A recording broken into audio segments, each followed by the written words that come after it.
গল্পের সুর চ্যানেলে আমি আপনাদের সঙ্গে আছি রোমানা নূপুর। আর এখন আপনারা শুনবেন হিরণময়ী দেবীর লেখা একটি গল্প, নিলাম। অতুল হরিবাবুর স্ত্রীর দূরসম্পর্কীয় জ্ঞাতিপুত্র। শৈশবে পিতৃ মাতৃহীন অনাথ বালককে হরিবাবুর স্ত্রী আপনাদের বাটিতেই স্থান দিয়াছিলেন। কেবল করুণায় যে তাহার এই আশ্রয়দানের কারণ তাহা নহে, আরও একটি কারণ ছিল। হরিবাবু কলিকাতায় 50 টাকা মাহিনায় কর্ম করিতেন। গৃহিণী একমাত্র শিশুকন্যাকে লইয়া হরিবাবুর পৈতৃক স্থান বৈদ্যবাটিতে থাকিতেন। হরিবাবু বাসা খরচ বাবদ বাটিতে যে টাকা পাঠাইতেন, তাহাতে সংসার বেশ একরকম সচ্ছলে চলিত। তবে গৃহে পুরুষ না থাকায় অনেক ছোটখাটো কাজে কর্মে অসুবিধে হতো। তাই কতকটা করুণা, কতকটা সুবিধার জন্য হরিবাবুর স্ত্রী অতুলকে নিজ গৃহে আশ্রয় দিলেন। অতুল গৃহিণীর আবশ্যক মতো কাজকর্ম করিয়া দেয়। গৃহিণীও অতুলের আহারাদির প্রতি লক্ষ্য রাখেন। কিন্তু আহারাদি ভিন্ন যে 10 বর্ষীয় বালকের আরও কিছু প্রয়োজন, সেটা তাহার মনে আসিত না। গৃহিণী যখন সুকুমারীকে বুকে লইয়া ছাই পা শর্তহীন কথায় আদর করিত, সুকু যখন মাতার গলা জড়াইয়া বুকের মধ্যে লুকাইয়া তাহা হাসিমুখে শুনিতে শুনিতে তদনুরূপ উত্তর দিত, তখন পার্শ্বে দাঁড়াইয়া মৃত জননীর কথা মনে করিয়া বালকের চক্ষু যে জলে ভরিয়া যাইত, সেরূপ মাতৃস্নেহের অভাব অনুভব করিয়া সে যে আড়ালে গিয়া কাঁদিয়া কাঁদিয়া তাহার উচ্ছ্বসিত বাল্য হৃদয় দমন করিত, তাহা তিনি দেখিতেন না। কোনো কোনো দিন বালিকা সুকু খেলিবার জন্য অতুলকে খুঁজিতে গিয়া দেখিত অতুল কাঁদিতেছে। বালিকা তখন সন্দেশের আধখানা দিয়া কে নতুন পুতুলের ভাগিদার করিয়া তাকে সান্ত্বনা করিতে চেষ্টা করিত। ক্ষুদ্র ক্ষুদ্র হাত দুটি দিয়া চক্ষু মুছাইয়া বলিত, দাদা, কাঁদিস নে। অতুল সুকুকে কোলে লইয়া পাখির বাসা পাড়িয়া দিতে যাইতেন। অতুল অনেক কষ্টে এন্ট্রান্স পাশ করিয়া 20 জলপানি পাইয়া এবার কলিকাতায় পড়িতে যাইতেছেন। হর্ষবিষাদে অতুলের হৃদয় আচ্ছন্ন। হরিবাবুর উপর আর নির্ভর করিবার আবশ্যক নাই, তাই অতুল সুখী। কিন্তু সুকুকে ছাড়িয়া যাইবেন কি রূপে? সুকুর সন্দেশ বা পুতুলের পরিবর্তে দরিদ্র অতুলের হৃদয় ভিন্ন আর দিবার কি ছিল? কিন্তু হরিবাবু তো আর তাহার হৃদয়ের পরিবর্তে তাহাকে কন্যাদান করিবেন না। যদি ঈশ্বর দিন দেন, তখন যাহা হয় হইবে। এখন নিরাশ প্রেম হৃদয়ে ঢাকিয়া সুপ্ত বালিকার মুখখানি সতৃষ্ণ নয়নে দেখিয়া অতুল প্রাতকালের গাড়িতে কলিকাতা যাত্রা করিলেন। 2 বৎসর চলিয়া গিয়াছে। ঈশ্বরের ইচ্ছায় অতুল এলে পাশ হইয়া জলপানি পাইয়া ডাক্তারি শিখিতে আরম্ভ করিয়াছেন। তাহার মনে নির্বাপিত প্রায় আশাদীপ একটু জ্বলিয়া উঠিয়াছে। এমন সময় হরিবাবুর পত্র পাইলেন যে জমিদার পুত্র নবকান্তর সহিত সুকুমারের আগামী মাসে বিবাহ। বৈবাহিকেরা ধনবান, সুতরাং ধনীর কন্যা তাহারা চাহেন না, সুন্দরী বধূ চাহেন। সুকুমারীর ন্যায় সুন্দরী গ্রামে আর কেহ নাই। অতুলের আশা যদিও বড় বেশি ছিল না, তবে একথা শুনিয়া তার হৃদয় যেন একেবারে ভাঙিয়া গেল। নিজের জন্য শুধু নহে, সুকুমারীর জন্য আরও। নবকান্ত কলিকাতায় অতুলের সহিত এক স্কুলে পড়িতেন। অতুল তাহার স্বভাব জানিতেন। তাহার স্বভাব নানা প্রকারে কলুষিত হইয়া পড়িয়াছিল। সুকুমারী তাহার হইবে না তিনি জানিতেন, কিন্তু তাই বলিয়া স্বর্ণ প্রতিমা কি ধূলিসাৎ হইবে? হরিবাবু যে জানিয়া শুনিয়া কন্যাকে এরূপ পাত্রে সমর্পণ করিবেন, তাহা অতুলের বিশ্বাস হইল না। অতুল নিজে যাইয়া হরিবাবুকে এ বিষয়ে বলিবেন স্থির করিয়া সেই দিনই বৈদ্যবাটি গমন করিলেন। হরিবাবু গৃহিণী অতুলের কথা শুনিলেন। শুনিয়া বলিলেন, তুমিও যেমন বাবা, আপনার কপালে সুখ, বয়স ধর্মে অমন হয়, বিয়ে হলেই জামাই শুধরবে, অমন ঘর কি ছাড়া যায়? অতুলের কথার ফল হইল না। মহা আড়ম্বরে সুকুমারের বিবাহ হইয়া গেল। অতুলের ডাক্তারিতে এখন বেশ পসার হইয়াছে। অতুল কলিকাতার একজন গণ্যমান্য ধনী লোক। তবে অতুল এখনও অবিবাহিত। মাসে ২-১ বার যখন অতুল বৈদ্যবাটিতে হরিবাবুর স্ত্রীর সহিত দেখা করিতে যান, গৃহিণী তখন তাহাকে বিবাহের জন্য চাপিয়া ধরেন, কিন্তু কিছুতেই তাহাকে রাজি করাইতে পারেন না। গৃহিণী যে কথার কথা মাত্র তাহাকে এরূপ অনুরোধ করেন তাহা নহে। অতুল যথার্থই এখন তাহার পুত্রস্থানীয়। কন্যার বিবাহ দিয়া তাহারা সুখী হইবেন আশা করিয়াছিলেন। সে আশা পূর্ণ হয় নাই। ধনীর বধূ দরিদ্র পিতামাতাদের সহিত বড় সম্বন্ধ নাই। তবু মেয়ে সুখে থাকে তো তাহাতেই সুখ। কিন্তু বড় মানুষের ঘরের কথা লুকানো থাকে না। গৃহিণী দাসীর মুখে খবর শুনিতেন, জামাতা মেয়েকে অনাদর করে, মদ খাইয়া অপমান করে। ইহাতে গৃহিণীর চক্ষের জলে দিন কাটিয়া যাইত। কিছুদিন পরে হরিবাবুর মৃত্যু হইল। গৃহিণীর আর আপনার কেহ রহিল না। কিন্তু আপনার কেহ থাকিলেও অতুল অপেক্ষা যে গৃহিণীকে বেশি যত্ন করিতে পারিত তাহা বোধ হয় না। এই যত্নের ফলে যে স্নেহ একদিন অতুল চাহিয়া পায় নাই তাহা পাইল। গৃহিণী তাহাকে নিতান্ত আপনার করিয়া লইলেন। মাঝে মাঝে মনে করিতেন, যদি শুকুর সহিত অতুলের বিবাহ দিতাম তবে কি ভালোই হইত। কিন্তু সেরূপ ভাবিয়া এখন আর ফল নাই। মনের আগুন মনেই নির্বাণ করিতেন। অতুলের বিবাহ দিয়া পুত্রবধূ লইয়া ঘর সংসার করিতে পারিলে এখন তিনি সন্তুষ্ট হন।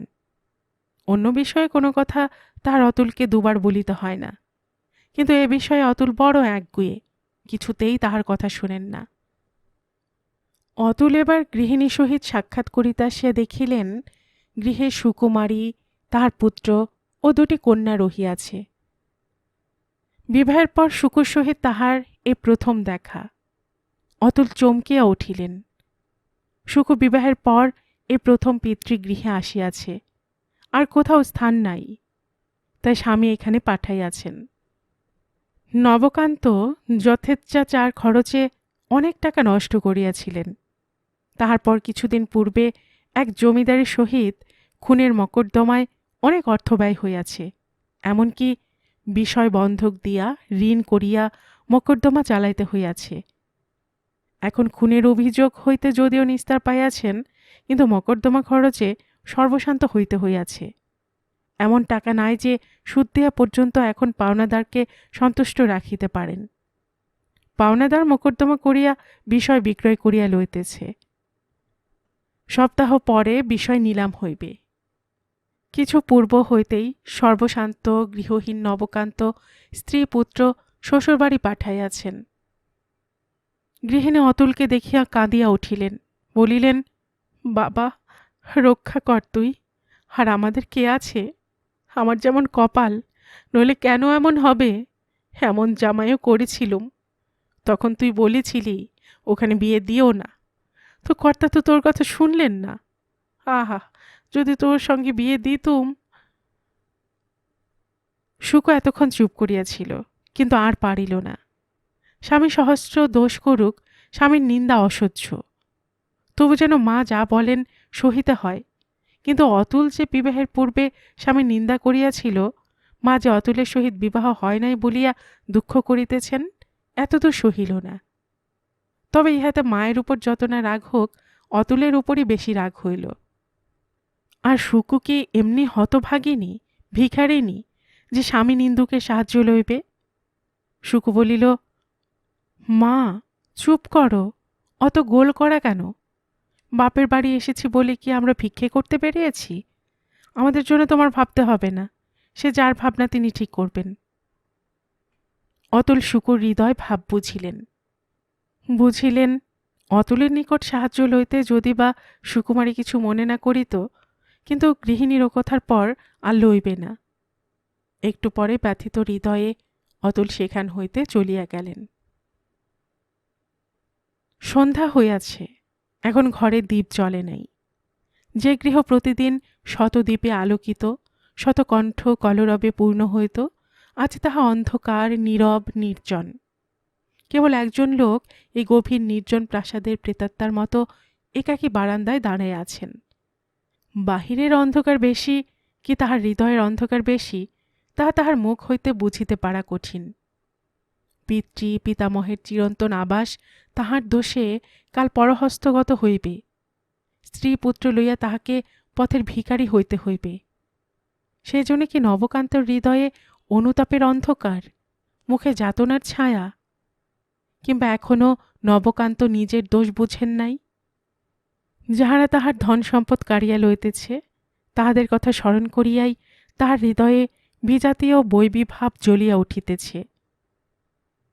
হঠাৎ পার্শ্বে পদশব্দ শুনিয়া ফিরিয়া চাহিলেন। কি বিপদ! একদণ্ড কি সুস্থির থাকিতে পারিবেন না? শ্যাম তাহাকে জ্বালাতন করিয়া তুলিল। আজ বিপদের দিনে নবকান্তকে সকলে ত্যাগ করিয়া গিয়াছে। কেবল বৃদ্ধ শ্যাম অশ্রুপূর্ণ নেত্রে তাহার সঙ্গে সঙ্গে ফিরিতেছে। সে নবকান্তকে কোলে করিয়া মানুষ করিয়াছে। যদি প্রাণ দিয়াও সে নবকান্তের পূর্ব সৌভাগ্য ফিরাইতে পারিত, তবে অকাতরে তাহা করিত। তাহা পারে না, তাই মলিন ছায়াটির মতো নবকান্তের সঙ্গে সঙ্গে ফিরে। কিন্তু এ স্নেহের মূল্য নবকান্তের কাছে নাই।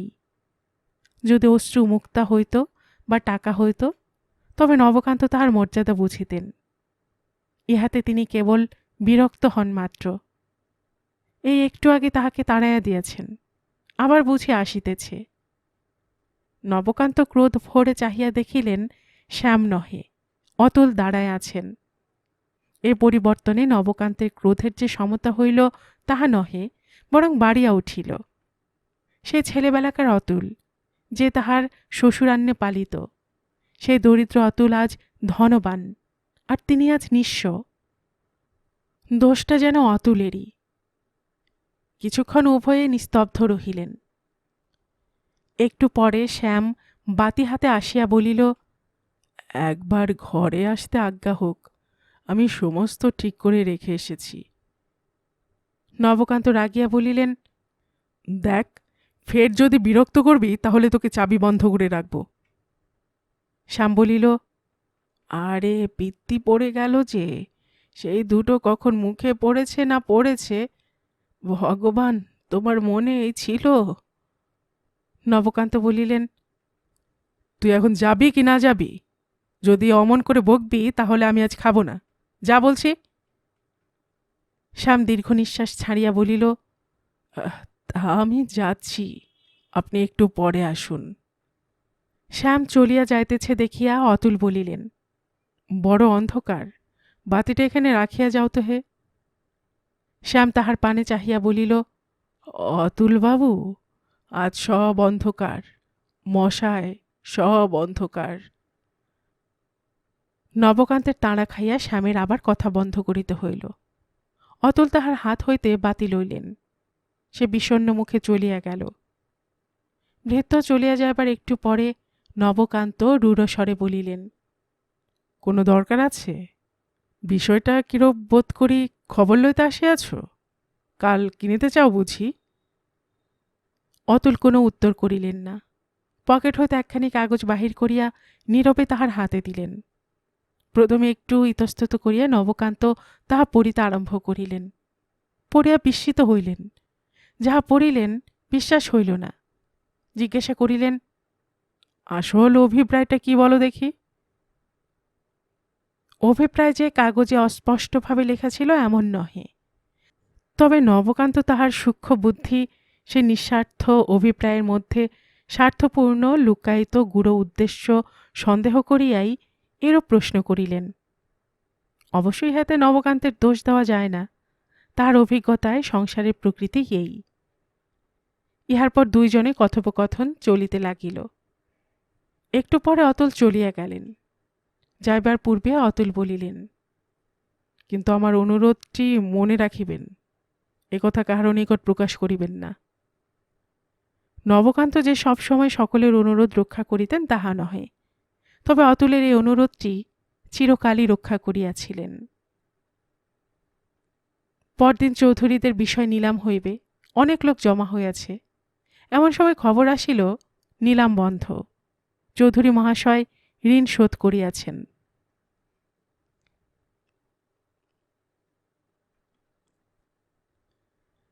গল্পের সুর চ্যানেলে এতক্ষণ আপনারা শুনছিলেন হিরণময়ী দেবীর লেখে একটি গল্প নিলাম। আর এতক্ষণ গল্প পাঠে আমি আপনাদের সাথে ছিলাম রোমানা নুপুর।